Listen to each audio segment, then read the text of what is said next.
also thought it'd be good. I brought along our executive chef, Michael Moyes. When you look at sports nutrition and kind of the program we're starting here, the communication and the relationship myself and chef has is very important. Obviously, he makes the food that I preach to the athletes to eat. So I'm going to kind of give a little background about myself. Chef's going to do the same. Then we'll kind of talk about what we do, and then if you have any questions at any point along the way, feel free. This is very informal. This is our first time doing this here, so a little bit about me. I went to undergrad at the University of Nebraska. I did dietetics and exercise science, mostly because there's the food aspect, but I really enjoyed the exercise physiology of how certain foods get broken down in the body and how during exercise certain energy systems are used and how those foods affect it. During my time during undergrad, I first started out doing a sports nutrition internship with the sports nutrition staff. I learned under 3 great sports dietitians, Josh Hanks, Brian Lehman, and Lindsay Remmers. And during my time as an intern, I think that was probably the most valuable experience, to be honest with you. Sometimes more important than class. I know it sounds kind of funny, but when you look at sports nutrition, it's a very intriguing and very dynamic field. Just to kind of ask you guys a question, you involved, what do you guys think a sports nutritionist does? Specialized diets. Mm-hmm. Anything more than that?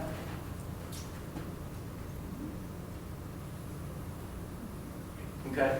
I mean, that's a great, it's very true, but when it comes to a sports nutrition department, there's a lot of things to look at, and that's really what I learned doing the sports nutrition internship. When it comes to, how you interact with athletes. Obviously sitting down and, doing a specialized diet sounds easy, you learn that in class, but when you have over 450 athletes across the country that come from different backgrounds, different diversities, different cultures, different personalities, a lot of different things, it makes your job that much harder, because usually, it comes down to what I learned was you do a team talk. You talk about hydration, you talk about, how to eat a balanced, varied diet. But nowadays, with so many food intolerances, food allergies, individual type diets, it's hard to do team talks. And within that sports nutrition internship, I also learned how to run a department. It sounds, you think it's an 8 to 5, where you sit in your office and you meet with athletes all day. Well, there's also a business side to it. There's also a food management, food service management side to it. A lot of things that I had no idea that actually went into a sports nutrition department. So a lot of times you may hear, registered dietitians that work out of a clinic, that you're going to see more of that, but in the college setting, the sports nutritionist does a lot more of that. So I did that internship for about 2.5 years, and I really wanted to, like I said, the exercise physiology part intrigued me a lot, so I actually started the next internship with the strength and conditioning staff down there. Did that for about 2.5 years, where I learned what goes into strength and conditioning. The main sport that I worked with was football. I learned sport-specific wise how you train football athletes. There was about 7 different strength coaches on that staff down there. 5 were just with football. Take that back. I think there was 9 total. Learned a lot from every coach. When it comes to strength and conditioning, what you're looking for, how you want to train athletes, and it really brought everything together for me when it came to I want to be a sports nutritionist. I want to work in college athletics. Special type of people you work with, they make your job very interesting, which I bet Chef can talk about. I graduated in 2011, and I'm kind of I would say a 1 in a million opportunity.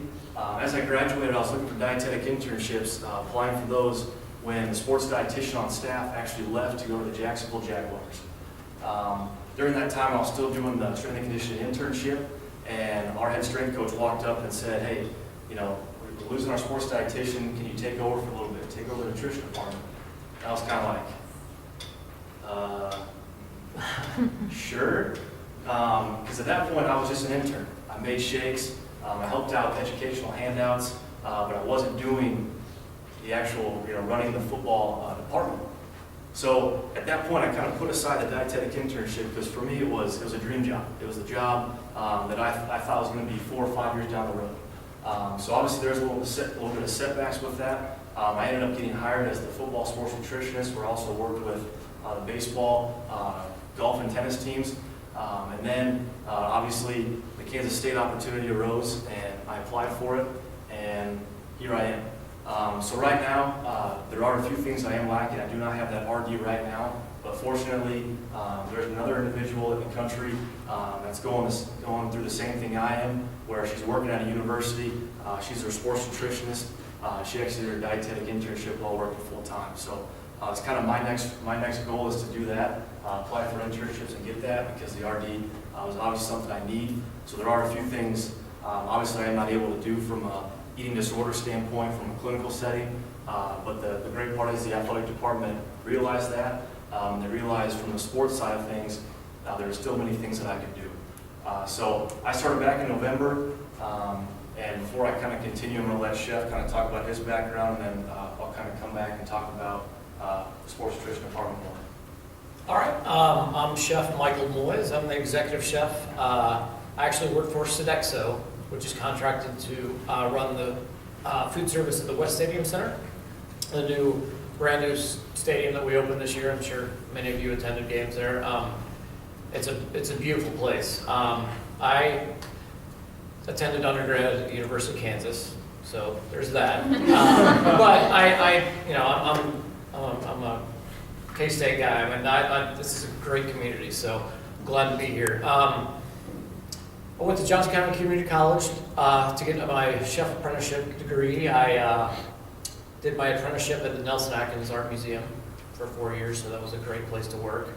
After that, I worked in hotels for a little bit, and then for the last 6 years previous to this, I worked in healthcare. So I worked in healthcare with a lot of dietitians, renal diets, cardiac diets, low sodium, everything. So I'm very familiar with specialized diets. So that's something that, obviously the diet that we're serving the student athlete is not like really restricted, but we still have to be very creative with our menu. We want to make sure they are eating a lot of food sometimes. So really that's about it. But yeah, Scott and I work together. We work together on an everyday basis to plan menus, to make sure that the student athletes are not only coming to the training table, but actually eating the food we kind of want them to eat. We have, for instance, we have no carbonated beverages in the training table. It's all Gatorade and kind of enhanced water, basically, over there. And we feed them vegetables, starches, a lot of pasta. So we're just kind of filling them up, giving them a great experience over there. So that's what we're looking to do. So kind of coming back to the sports nutrition side of things, when I was in Nebraska had their training table since 1985. So when I was there during my undergrad doing my internship, and when I took over for about 2 years, everything was pretty well established. We had our pretty much in-house staff when it came to our training table. So everything was pretty well designed. It was flowing very well. Things were being built, and I was kind of keeping a program going, keeping a budget going. Keeping doing body composition on athletes. Everything was pretty much there for me. I just had to keep it going. Coming into a brand new program, Kansas State, never had anything like this. Never had a training table meant for athletes. Never had a sports nutrition department. So that was kind of the reason that I asked, what do you think a sports nutritionist does? Because yes, individualized and specialized diets is very important for their individual goals, for their sport-specific needs. But I came in, and you got to look at what an athlete goes through, depending on what sport it is. You got to look at the energy system they're using. You got to look at their class schedule. When you sit down and make a diet or make a meal plan or nutritional eating habits, whatever it may be, however you want to put it, you have one thing in mind, but you got to remember these athletes may be training at 6 in the morning. They may have class all throughout the day. They can't get home to eat food. They got a study table. They got workouts in the afternoon. Their schedule dictates a lot of what you do. and that's a small part of it. I also came in, there was no budget set up. And when I say budget, it's, we want to provide certain things to the athlete outside of the performance table. Scholarship athletes, getting those meals paid for comes right out of their scholarship check. You have walk-on athletes that might not be able to afford it. And when you look at in the weight room, that's usually where our fueling stations are.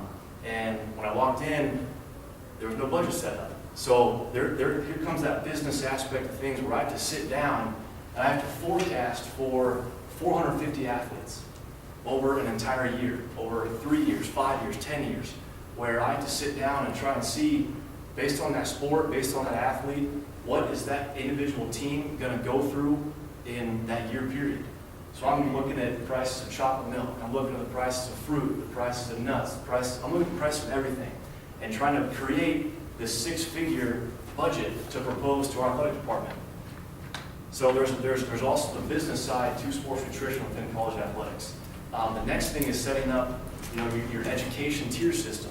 What do you want to get across to the athletes? How do you want to go about teaching? There's something myself and Chef we're getting ready to implement within the training table is kind of a meal builder philosophy. I'm not huge into calling it a diet.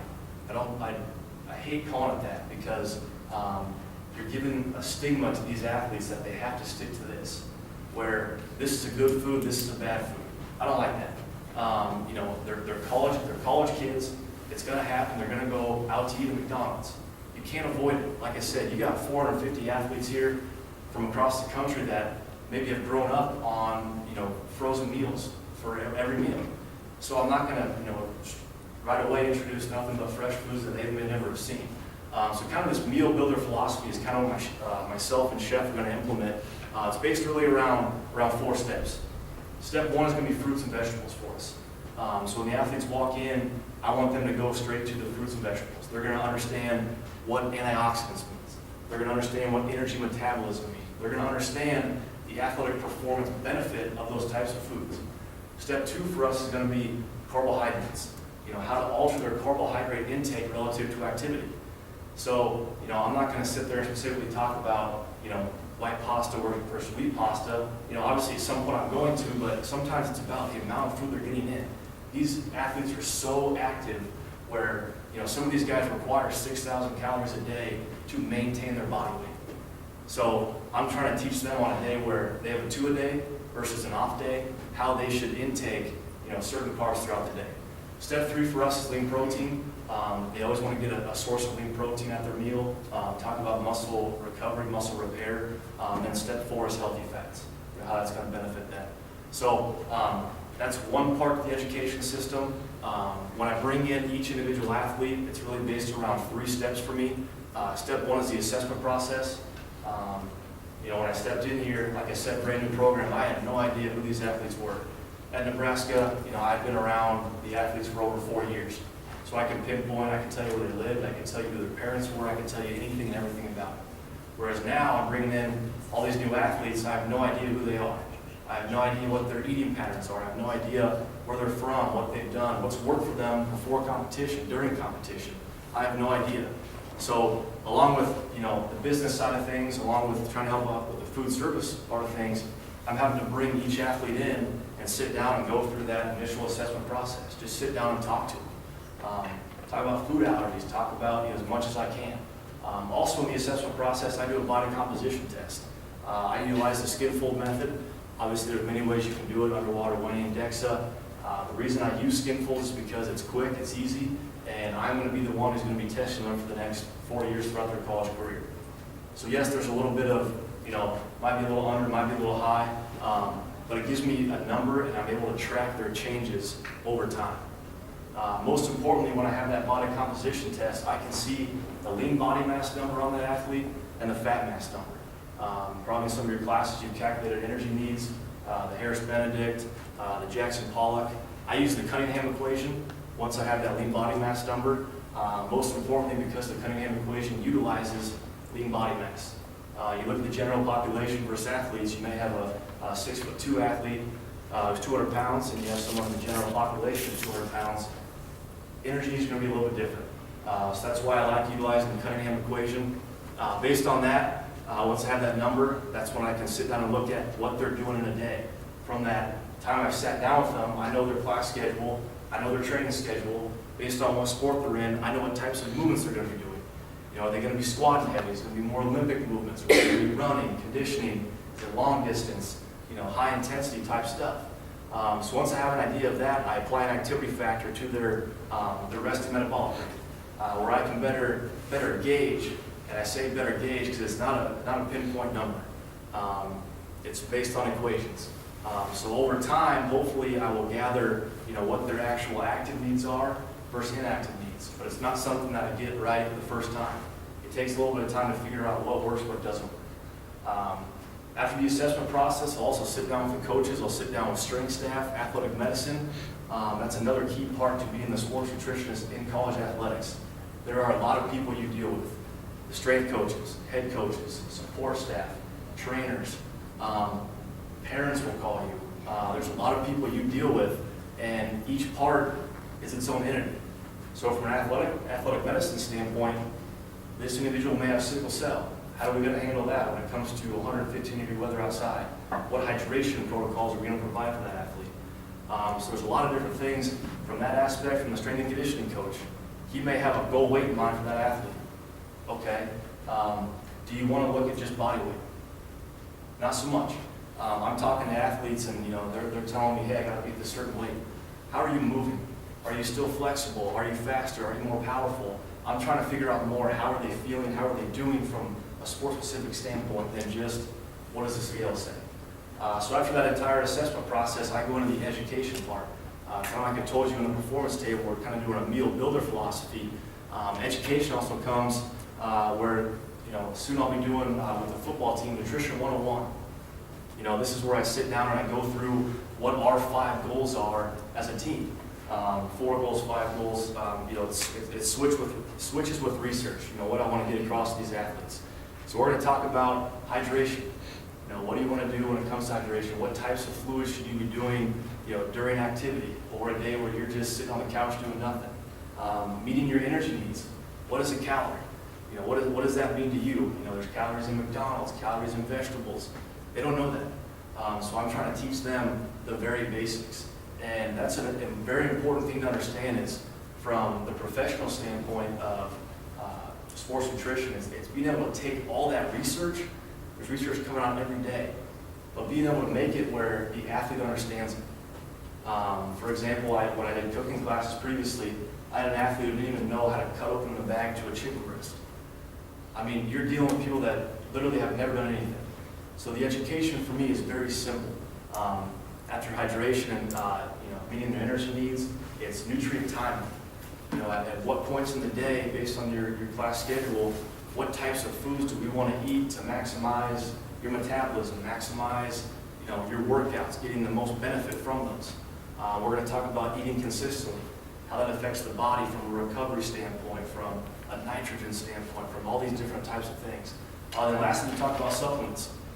Supplements is a very big industry right now in the country. Obviously, supplements are not regulated by the FDA, and this is where it comes back to the specialized diets is I'm very limited in what I can do right now. The NCAA has a stranglehold on what types of products we can provide to our athletes. So that's where it comes back to the business side of things, the things I want to purchase, but I can't.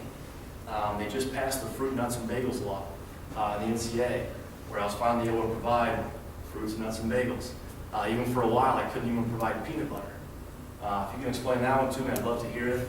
And most recently, there was the Pasta Gate at Oklahoma. I don't know if you heard about that. We're very limited in what we can provide to these athletes. And at Oklahoma, these athletes, and don't quote me on this, but it was like a graduation banquet, and they ate more pasta than they were allotted. So they had to pay like $3.86 to the charity of their choice because they ate too much pasta. And that was an NCAA infraction. As you can see, there's a lot more that goes into it. And kind of back to the supplements.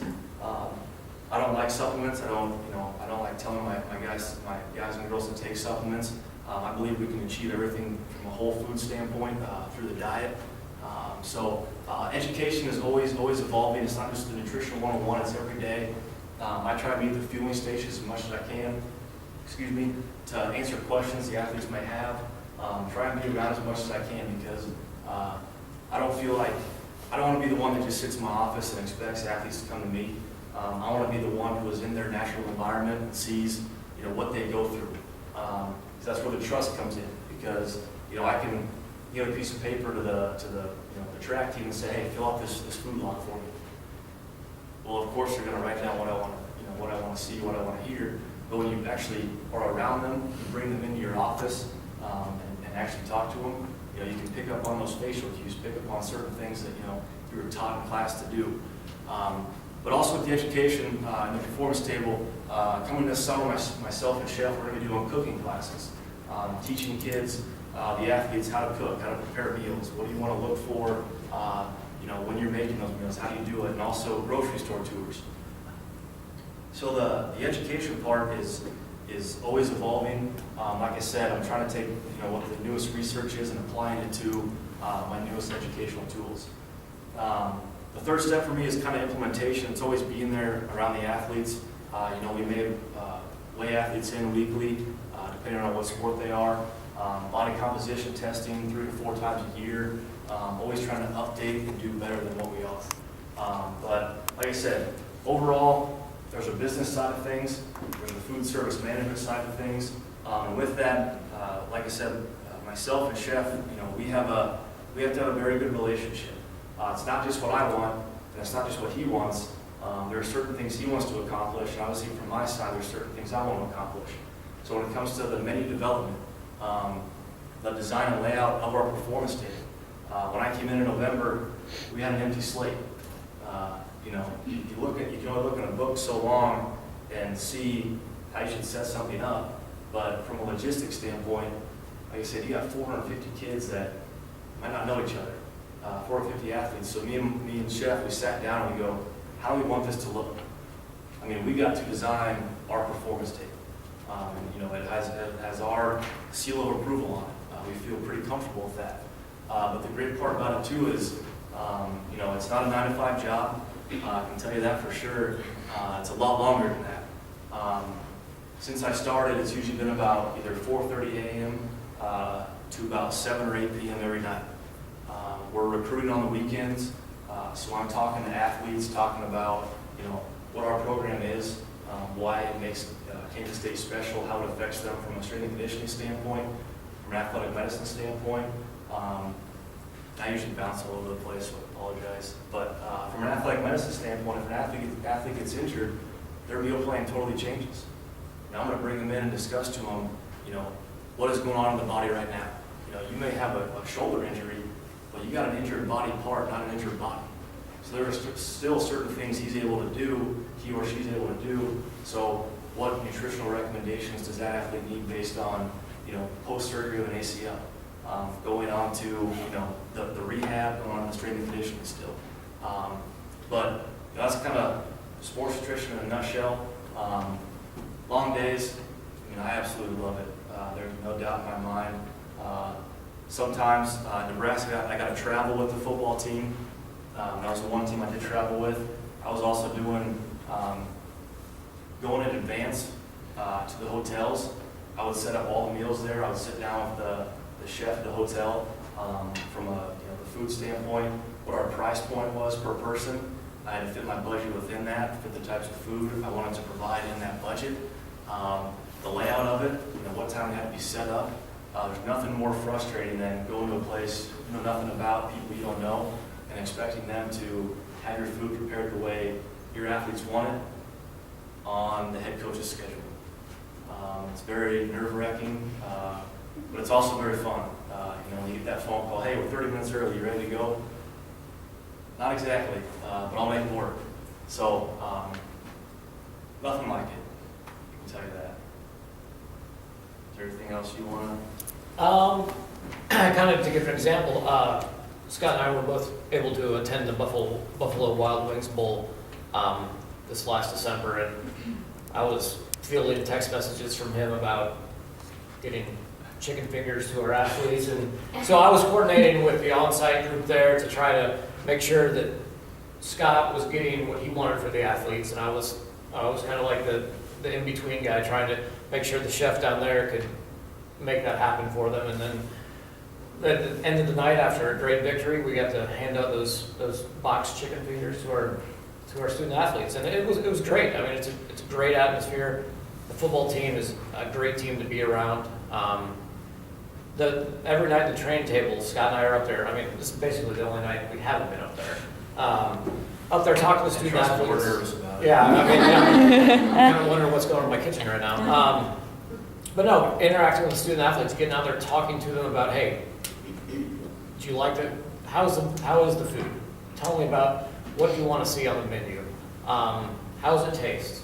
And so we meet with like the rowing team, the equestrian team, a lot of vegetarians. So we make sure we had our own vegetarian section, kind of where they could go every night if they were vegetarians. And just constant communication. I mean, that's the biggest thing about making sure that this performance table that K-State spent $90 million building that facility is a game changer for K-State. It can be the thing that sells that to the student athlete to come here. That's what we want to accomplish. So the only way to accomplish it, I think, is to ensure that our current student athletes are getting what they want. And that's our goal every day. So, and so far we've been open a month, and I think we've done pretty well. It's like a year. I can tell you from a numbers point of view, we go through about 40 pounds of uncooked pasta at night. Last night we went through 576 4-ounce servings of potatoes, and we fed 333 people. So, I see football players we don't have any trays right now, we just have plates to encourage just a plate at a time, but I mean, these guys will hold 2 plates and go find a seat. So it's a challenge to definitely keep up with the food and variety and everything, but the venue is gorgeous. The West Stadium Center is an awesome place to work, so that helps. It's not a dark cafeteria in the basement somewhere, but we have the good fortune of just being able to focus on the student athletes. We only feed 333 people 1 meal a day, as opposed to Derby that feeds 10,000 meals a day. So I have the luxury of actually taking time to make a lot of things from scratch and do a lot of fresh vegetables, fresh fish products, stuff like that. So I'm very grateful for the brand new kitchen, brand new stadium we had to work in. But yeah, what else do we have? Well, I wanted to I did mention, when it comes to those individualized meal plans, I kind of talked about the total calorie needs, but kind of to dive a little bit more in depth is, if the athlete needs it, I will make a very specific individualized meal plan. Obviously, that's going into the research again of what a strength athlete needs when it comes to protein. Is it going to be 1.3 grams per kilogram of body weight? 2.0 is going to be from the carbohydrate standpoint. I mean, we dive into it and get very scientific with the amounts that they need from a total caloric intake per day to each macronutrient. Focusing on around workouts, what they need, but also around class schedule. So for those individualized meal plans, I'll break it down and make it very specific. And I usually give them, kind of like the exchange system. I'll give them carbohydrate choices, protein choices. It's very hard to give a college student something very specific because class schedules changes, daily schedules changes. So if I give them something very specific and they can't meet that, what are they going to do? They're going to freak out. They might not eat anything at all. They might just skip lunch if they can't get that exact chicken breast. So I usually make it pretty broad. That's where it comes back to education. I don't want them to just look at a meal plan or look at things that I specifically recommend. I want them to understand the benefits of food for athletic performance. And that's truly what my role is, to educate them and show them how food nutrition is going to impact them from an athletic performance standpoint, but also a healthy lifestyle standpoint. That's where those cooking classes come in, grocery stores. Like I said, it's not just, hey, eat this. I want them to understand, why. Because when they leave here, I want them to have the tools to take that with them for the rest of their life. Whether that's going to the NFL, going to, the NBA, Major League Baseball, whatever it may be, or just going on to lead a normal life. the tools we can teach them in the new department, nutrition department, but also up in the training table about the different foods that we provide, fish, all that kind of stuff that they may have never had. We're opening their eyes to a lot of different things. That's the great part about what I get to do when I truly say I get to build a sports nutrition department. And it's more than just sitting in my office. There's a lot that goes into it, but it's very special. And everywhere you go, we look across the board, I don't want to just categorize college athletics. When you go to the majors, you're going to do it differently. When you work with younger athletes, you're going to do it differently. So it's very age-specific, sport-specific, most importantly, individualistic. So there's a different approach to every athlete and what we provide, the types of food, and how we go about it.